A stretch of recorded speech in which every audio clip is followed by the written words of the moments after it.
Welcome to the Ducks Unlimited podcast, the only podcast about all things waterfowl. From hunting insights to science-based discussions about ducks, geese, and issues affecting waterfowl and wetlands conservation in North America, we bring the resource to you. The DU Podcast with your host, Dr. Mike Brazier. Today, we're going to be continuing our discussion about the Klamath Basin, its historical importance to waterfowl, some of the developments and changes that have occurred in that basin over the years, and where we are today. It's a very important story with respect to contemporary waterfowl management, and it is the focus of some of Ducks Unlimited's highest priority conservation actions. And understanding the history of that basin and what has happened and is happening to waterfowl habitats is certainly important for understanding why it is so important to Ducks Unlimited. To help us again with this conversation, I'm happy to welcome in Dr. Dave Mauser, retired U.S. Fish and Wildlife Service supervisory wildlife biologist from the Klamath Basin National Wildlife Refuge Complex, and Dr. Mark Petrie, Ducks Unlimited's Director of Conservation Planning for the Western Region. Dave and Mark, welcome back to the podcast. Thank you, Mike. Thanks, Mike. The first thing that I need to do on this episode is to tell our listeners that if you have not listened to the episode prior to this one, stop listening to this one and go back and listen to that other one, because you're certainly going to need the background in order to understand what's going on here. It is one of the more complex stories of waterfowl habitat changes and complexities that I've encountered, and glad to have some help discussing this. So, Dave, where we left off, we were kind of tracing activities in this region from the turn of the century up through the turn of the 19th century up to the mid 20th century. So I know there are some. I know we've kind of talked offline about how the 1950s was a good year for multiple refuges there. But before I get you to kind of tell that story about how the era when both refuges were functioning well, I wanted to touch on botulism. I mentioned in episode 1 that we're eventually going to talk about that as an avian disease that has reared its head here actually this year, and has some implications for the work that needs to be done out there. But this year's occurrence of avian botulism was not the first time we saw that out there. Anyone that knows about botulism will certainly be able to piece together that when we start lowering water levels in areas that have high densities of waterfowl, that's not a good recipe if you're wanting to minimize the probabilities of a botulism outbreak. So, Dave, what do the records tell us about botulism out in the Klamath Basin during the years when maybe some of those lakes started to dry up? When I really started to see botulism as an issue in the basin was in some of the writings in the 30s. And it was principally on Teal Lake, because at that time Lower Klamath was dry, had been drained. And it had to deal with return flows coming from the irrigation project into the refuge, and water levels were up, water levels were down in the heat of the summer. Very attractive place for birds. And the refuge spent considerable time picking up dead birds and rehabbing birds in duck hospitals. Okay, so that would have been in the 1930s, and I would imagine just in the intervening years when you had low water and high duck concentrations, you were at risk of those at that again. And so that became an important reason for wanting to kind of make sure we had reliable water supply in some of those refuges, right? Yeah, absolutely. A reliable supply and a timely supply, so that it came to you in the quantities you wanted it, so you could manage your water. On the previous episode, we talked about the tunnel that brought some of that return flow water from Teal Lake over to Lower Klamath Lake to kind of restore some of the wetland habitats there. What happened after that point? Is that when we started to see both refuges functioning really well? Yeah, what happened was prior to the tunnel being in, Teal Lake had expanded to a very large size due to the return flows, and water levels, as I mentioned, were up, were down, were up, were down. Well, those are perfect germination conditions for emergent marshes too. And so there was tremendous areas of emergent marshes, 10,000 acres on Teal Lake or more of emergent marsh, and very, very attractive for waterfowl. Put the tunnel through the hills, start draining that off over the Lower Klamath. Now, on the Lower Klamath side, they were in the process, the Fish and Wildlife Service, of being ready to receive that water into a series of management units where they could control water levels to some degree. So on the Lower Klamath side, you had early successional marshes that were just developing. They were very productive, very attractive waterfowl. And you still had that going on to a very large degree over on Tule Lake. And so that's why I say both refuges in the 50s, late 40s, 50s, were both firing at the same time, so to speak. And duck populations were high then, and particularly pintails.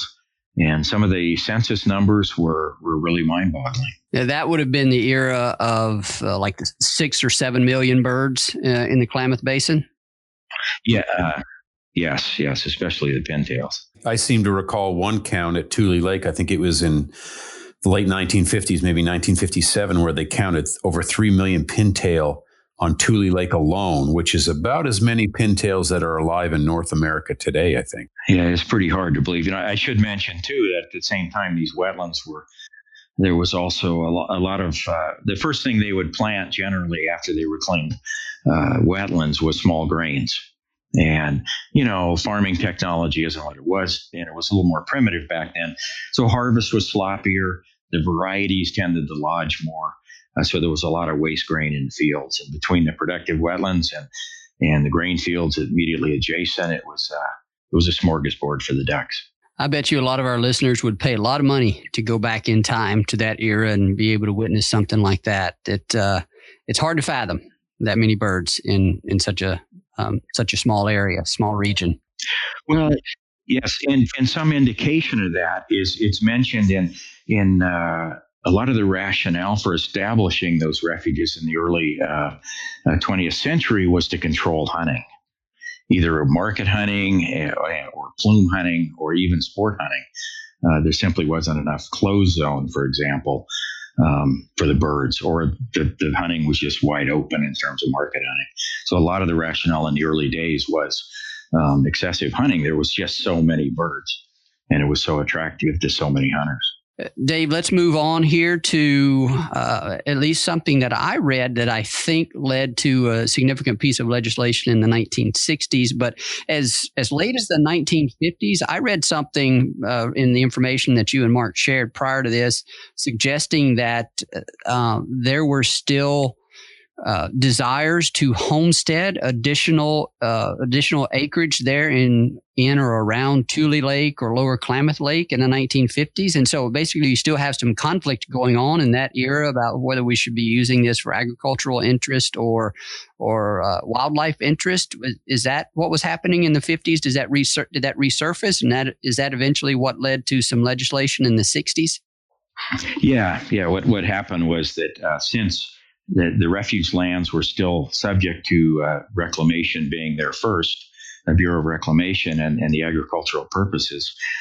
Once the tunnel went through transferring water from Tule Lake to Lower Klamath, the Bureau was able to shrink the size of the body of water that was Tule Lake into a pair of return flow sumps.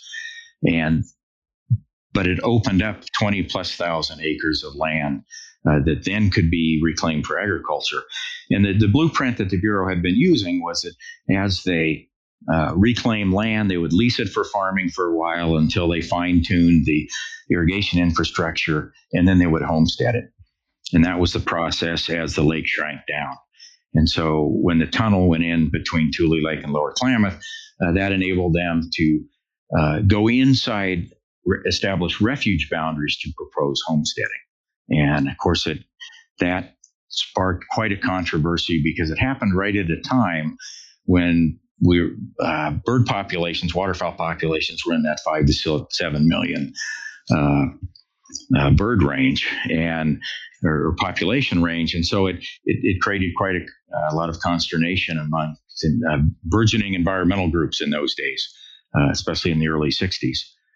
And led to ultimately the passage of the Teal Act. Yeah, Dave, before we get to the Keikle Act, I wanted to touch on the sumps that you mentioned, because those are going to be referenced here going forward in some pretty important ways. Tell us a bit more about that. Are they exactly as they sound? I mean, when I think of a sump, I think of an area that's a bit lower in elevation and serves as a receiving basin and holding basin for water. Are these sumps a bit lower in elevation than some of the surrounding land? Initially, they were the lowest parts of the project. But yeah, as agricultural return flows, in other words, water that flowed off the fields and wasn't used. In general, in agriculture, you want to apply more water than is actually the crop will need, because you want to keep salts moving away from the plants in the fields. Otherwise, salts start to build up in the soil. So these sumps was where those agricultural return flows would end up. And they were diked off, levied off, steep-sided, rip-wrapped impoundments. That's what they look like. They still do. Okay. Then take us to the 1960s and tell us about the Keikle Act and the significance of it, what it did. Well, the Keikle Act was, again, what the Bureau had proposed to homestead and transfer to private ownership sections of both Tule Lake and Lower Klamath, and continue work on development of the Klamath project. And the Keikle Act stopped that homesteading process, permanently put those refuge lands, kept them as national wildlife refuges. However, those lands that were being talked about for homesteading were supposed to continue as lease lands for farming, leased to local farmers for farming. And so the Keikle Act basically, and the Fish and Wildlife Service was in favor of the Keikle Act, because they saw that mixture of leased farmland that was there then, and the sumps that were productive at that time was a great recipe for waterfowl. The populations were high. And so they sought to essentially freeze those refuges in time. So anyway, yeah, the Keikle Act basically stopped further development of the project and put the refuges under Fish and Wildlife Service control, or permanently in governmental ownership, I should say, and stopped the homesteading process. But it did say that the two return flow sumps would stay where they're at. The lease land farming program would be allowed to continue, quote, consistent with proper waterfowl management. Yeah, Mark, I want to come to you now for some thoughts on this. I've seen some presentations that you've given on this particular topic, and I know the Keikle Act is a pretty significant point in time. And so, what can you add to this from the standpoint of the implications of what the Keikle Act did relative to productivity of those wetlands for waterfowl? Sure. Well, the Keikle, as Dave said, Mike, the Keikle Act was well intentioned. It recognized the continental importance of the refuges, and it sought to kind of maintain those. So it one of the things it did, of course, was it stopped homesteading. But it also took special interest in those two sumps on Tule Lake, and it recognized that those were fundamentally important to the large numbers we'd seen during the 1950s. And so it wanted to preserve those sumps. And as Dave said, once you stabilize water levels in these big wetlands, they become successively less productive over time. So although their intentions were good, they essentially put Tule Lake in a waterfowl time capsule. And to some extent, where it remains today, the water levels in those sumps have really been stagnant for a number of years, at least in Sump 1A, which is a very large sump. And so essentially over time, those sumps became less productive, and hence Tule Lake became less attractive to waterfowl. And we would never again see those large numbers of birds we saw in the 1950s, some of which was driven by just the decline in continental pintail populations. But the refuge just became less productive over time, partially as a result of the Keikle Act, which again was well-intentioned, but really didn't understand what water stabilization would do to those sumps. Now, Mark, you mentioned the Sump 1A is a very large sump. What are we talking about in terms of size? Well, Dave, I think Sump 1A is about 11,000 acres and Sump 1B is around 3,500 acres. Does that sound right? Yeah. Sump 1A might be a little bit smaller than that, but that's close. Yeah. Yeah. Thank you for that, Mark. I wanted some additional insight from you on that, because I know what happened there as a result of the Keequel Act and the loss of productivity of those sumps on Tule Lake becomes really important whenever we start to talk about the work that Ducks Unlimited is trying to kind of help bring about. And so I just want to make sure we were clear on that. So Dave, what then happened after the Keequel Act, Tule Lake, we talked about here, began this long-term decline in productivity as a result of this, well-intentioned, as we've said. What about Lower Klamath? What was its fate following the Keequel Act? Kind of how did it progress in terms of productivity and bird use and reliability of water? Well, Lower Klamath was much less affected by the Keequel Act than Tule Lake was. Much more of the land was essentially left up to the Fish and Wildlife Service to manage as they saw fit, provided they could get the water. And so, it was able to, essentially use more modern techniques for wetland management and use the best science available and a better variety of wetlands. And, over time, consider the needs of other wetland wildlife species and, better integration maybe of farming within your wetlands. And so anyway, it maintained its productivity and use fairly well. And it was it's interesting. It's one of the first things I saw when I got to Lower Klamath was that the look of, or the viewing a graph of waterfowl use on Tule Lake over time versus Lower Klamath. It's like, wow, this is amazing. What has happened to Tule Lake. And, we started attempting to do whatever we could to try to enhance the wetland productivity there. Ducks Unlimited helped us with a really big project on Sump 1B, the lower sump, that was very successful. But yeah, anyway, we were just able to manage Lower Klamath. On Tule Lake, your ability to manage is much less because, number one, all the project facilities and water come from the Bureau of Reclamation. The facilities on the refuge itself are operated under contract by the Tule Lake Irrigation District. And then the refuge kind of manages the hunting program and some lure crop programs, I'll call them, to try to alleviate depredation on the agricultural lands. Mike, you think about how much we've learned about managing wetlands since the 1960s and how much we've learned about producing food on wetlands for ducks since the 1960s, really over the last 50 or 60 years. They were able to put that knowledge into play on Lower Klamath. Refuge staff were much less opportunity to do that on Tule Lake because of the Keequel Act and what it determined the sumps needed to be or needed to look like. So really very much a tale of two cities when it came to the two refuges in terms of wetland management. Is that a fair statement, Dave? Yeah, it is. What I noticed during my tenure there is if you could do some wetland management on Tule Lake, the soils are so much better on the Tule Lake side that the wetland response is faster. And oftentimes the bird use is, and the response of seasonal marsh plants, for example, sago, pondweed, all those things, it is really much greater over on Lower Klamath. But you get the opportunity to play with marsh management on Tule Lake a lot less than you do on Lower Klamath. Mike, you mentioned, or Dave might have mentioned Sump 1B, the smaller sump, and the fact that in the early 2000s, I think, Dave, maybe 2002, that sump was drained and the wetland response was phenomenal. In fact, the first time I met Dave, almost 20 years ago, and I had just arrived in the West, and my boss sent me to the Klamath Basin. And the first time, which is where I met Dave. And Dave, as I recall, we walked around Sump 1B, Sump 1B, I guess.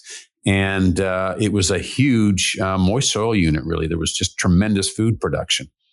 So certainly, given the ability, that sump could certainly produce a lot of food. Yeah, it went, when we first started that project, we worked with the Irrigation District and the Bureau and Ducks Unlimited. They were instrumental in helping us with that project.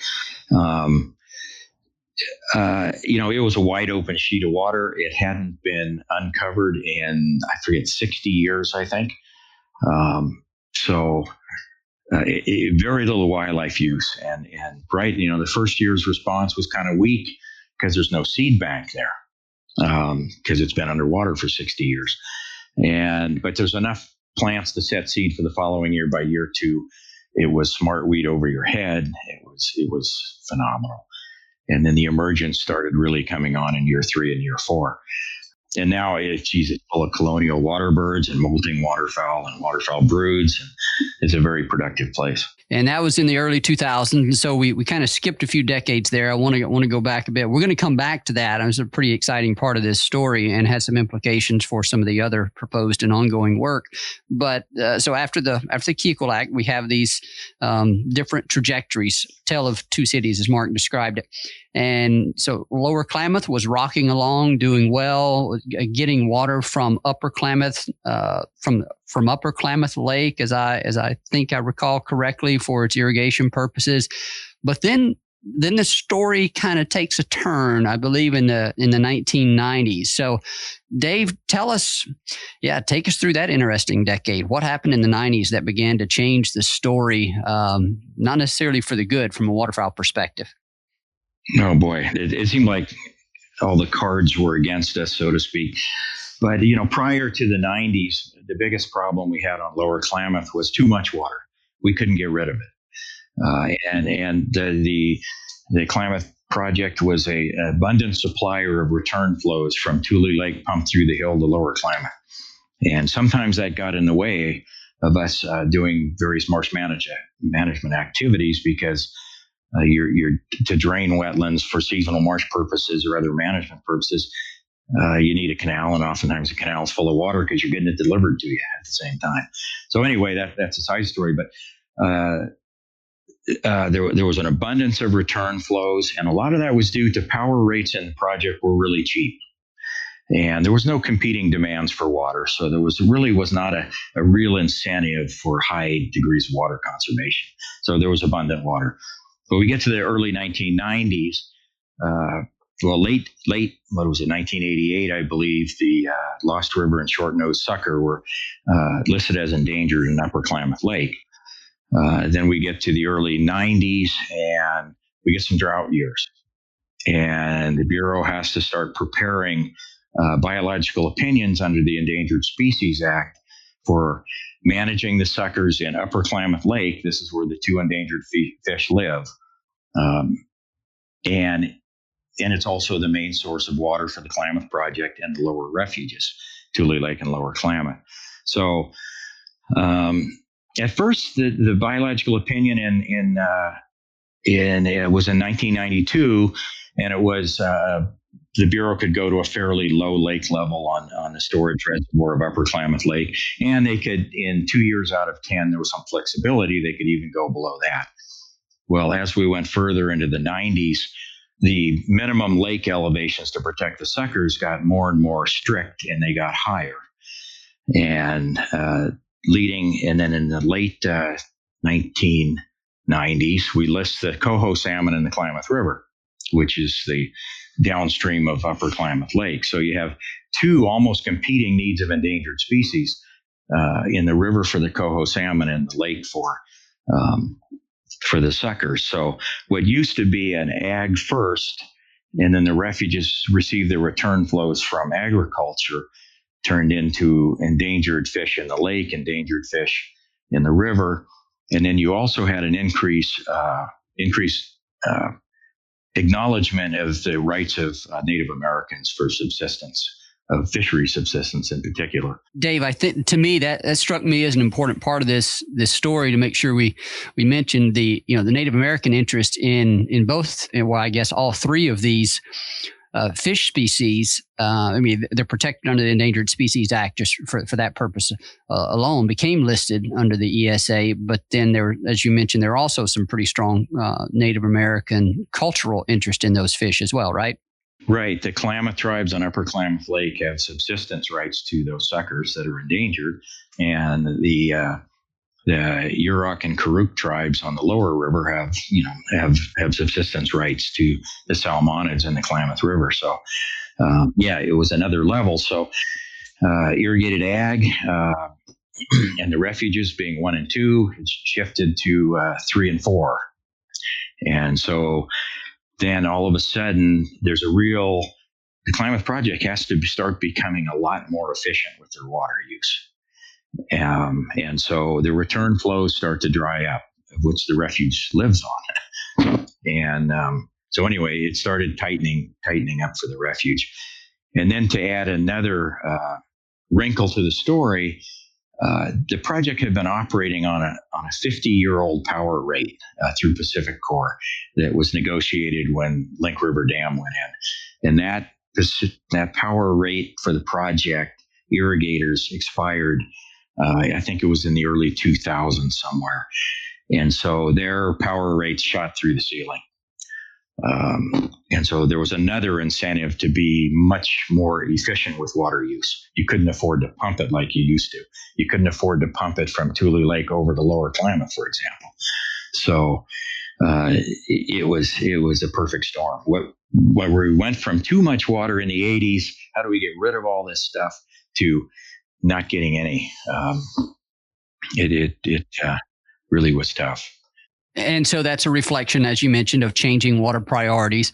And then when you layer onto that, you might say an environmental almost disaster that occurred in the early 2000s, things became more serious even still. So 2001, I believe, was the date of another significant event in terms of a very severe drought that brought additional attention to some of the water woes in that region. Is that right?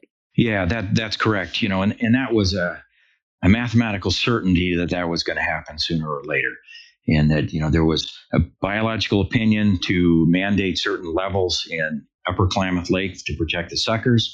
There was mandated river flows in the Klamath to protect the salmon. And sooner or later, there isn't going to be enough water to go around. And 2001 was a very, very dry year. And the Bureau came out in the spring and said that the project's not going to be able to operate this year. Mark, I know I've heard you tell this story about some fairly noteworthy protests that occurred in 2001. Tell us a little bit about those. Well, actually, Mike, Dave would be much more familiar with those than me because he lived right there in Klamath Falls and would have seen that all up close. And I'll offer a couple observations, but essentially, as Dave said, there was no water for Dave. I suppose at that time would have been about 230,000 acres of farmland, right? That would have required that irrigation water, and there wasn't going to be any water for. So obviously, Mike, there was a lot of the local agricultural community was very upset. To my knowledge, they actually, Dave, did they chain the canal, or they chained the valve that essentially released water into the drainage canal? Correct. They did. I think originally, as I remember, some of the irrigators did go and open the gates. Right. Open the irrigation gates, which had been locked shut, to my understanding. Right. And then the Bureau basically had to post, I believe, federal agents there to keep those gates closed. And then there was pretty much a protest all summer there at the gates. It certainly made the national news. Mike, it actually only really slipped from the national news when 9/11 occurred, which, of course, took over coverage of everything. But yeah, it was a lot of national attention there in 2001 when that happened. Yeah, I will say I'll hand it to the irrigators. They worked overtime to try to get their message across in a peaceful way. And that's important because you see so many protests nowadays that turn otherwise. And they were successful in making sure that their message was about ESA and agricultural water. Right. I think they formed, Dave, what was it? The Bucket Brigade they formed, and which was, I believe they well, you can explain it better than I can, but it was kind of representation for, they filled 50 buckets full of water. Each bucket, I think, represented one state in the Union. I think so. They basically transported water by a chain of people from the Klamath River over to the A Canal, the main irrigation canal for the project, kind of as a symbolic parade and gesture. And yeah, there might have been the 50 buckets you're talking about. I'm not sure, but yeah, I think so. Yeah, I think I recall that. It's been a long time, but I do remember visiting the Basin during that summer when all that was going on. And this is a good point and probably a good time to say this. I kind of intended to do this early on, but Mark, I know I've seen you use this language, and I think maybe it might even be in a forthcoming article of yours in the Ducks Unlimited magazine about this particular topic. And that's one of the reasons that we wanted to have this particular series of episodes to add a bit more detail to this story. But we certainly want to avoid sending the message that there are any bad actors here. That's not at all what we're saying. Sometimes things happen, things develop through time, and you're left with a series of circumstances that just don't work out for all the interests that are involved there. So certainly we don't. I think we've avoided trying to paint anyone as a bad actor here, and we certainly don't want to do that. We're just trying to describe the situation and represent all the different interests that are at play. And of course, we come at this from an angle of an interest in waterfowl habitat conservation, and we're trying to figure out a way to make that happen amidst all the other competing interests. Is that kind of fair way to characterize it, Mark? Yeah, Mike, even though the story is 100 years old now, there are no villains in this story. In the end, it's just not enough water to go around in an arid landscape, especially now that we have, 3 species of fish that have found their way onto the endangered species list. But there are no villains here. It's simply too little water in an arid landscape at this point in time. Yeah, it is. It's like, the project was set up for the values in 1905 that were important to people, and that was making use of lands that were deemed of low value, i.e. wetlands, and putting them to a higher value. And then you take that same infrastructure and those same laws and the same operating system, you transport it forward in time to the 21st century, and people start scratching their heads. Well, we are sort of on the time scale here up to the early 2000s. And I know one of the other significant milestones occurs in 2020. Actually, I guess it would have started prior to 2020, but we certainly want to spend some time on that. And I think we have enough material here to justify a third episode. I believe I started out the first episode saying we're going to have a couple of 2 episodes, but as sometimes occurs, the story is a bit more interesting and challenging and complex that requires more time. So with that, we're going to wrap up this episode here, Dave and Mark. So thank you guys again for joining us, and we're going to resume again with episode 3. So thanks, guys. Thanks, Mike. Thank you. Appreciate the invite. We again extend special thanks to our guests on this episode, Dr. Dave Mauser and Dr. Mark Petrie, 2 guys that have spent a lot of time in the West and that know the issues around the Klamath Basin very, very well, and we appreciate them sharing this information with us. As always, we thank our producer, Clay Baird, our very own digital warrior, for all the great work that he does editing these podcasts. And of course, to you, the listener, we thank you for your spending your time with us, and we thank you for your support, passion, and commitment to wetlands and waterfowl conservation.